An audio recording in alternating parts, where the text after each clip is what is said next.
நீ எதுக்கோ போய் எடுத்துகிட்டு வான்னு சொன்னாங்க. அவங்க சொல்லி அனுப்புனாங்க. நான் உடனே சரி போய் எக்ஸ்ரே எடுத்துகிட்டு வாங்கன்னு சொன்னாங்க. நான் அப்பயும் அங்கே போய் ஜாம் பண்ணுறேன். எஸ்ப்பா எனக்கு எந்த ஒரு இதுவும் இருக்கக்கூடாது அப்படின்னு சொல்லிவிட்டு அங்கே எடுத்துகிட்டு வந்தேன். நம்ம கால் பார்த்தா வீக்கமாக இருக்குது, இதில் பார்த்தா எதுவுமே இல்லைன்றாங்க சொல்லி உடனே அவங்க 3 வேளைக்கு மட்டும் டேப்லெட் கொடுத்து அனுப்பிச்சாங்க. 2 நாள் போட்டேன். அப்போ கூட எனக்கு ஒரு மாதிரி வலி இருந்தது. காலையில் சந்தியாண்ட சொன்னேன், நான் வரல போடி சர்ச்சுக்கு, நான் வரலன்ட்டேன்.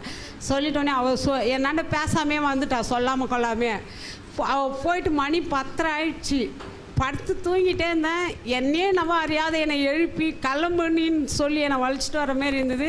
நான் குளிச்சுட்டு வந்து என் தங்கச்சி குரல் கொடுத்தா, சுஜி வரலையான்னு. இன்னும் வரலன்னு சொன்னாங்க. அதுக்குள்ளே வந்துட்டேன் நாங்கள். உடனே நான் இங்கே படி ஏற முடியல. அப்பயும் நான் சொல்லினறேன், ஏசப்பா எனக்கு எந்த பலவீனமும் இருக்கக்கூடாது. இப்போ எப்படி இருக்குமா? இப்போ சுத்தமாக அந்த கால் வலியே இல்லை. முழங்கால்கள்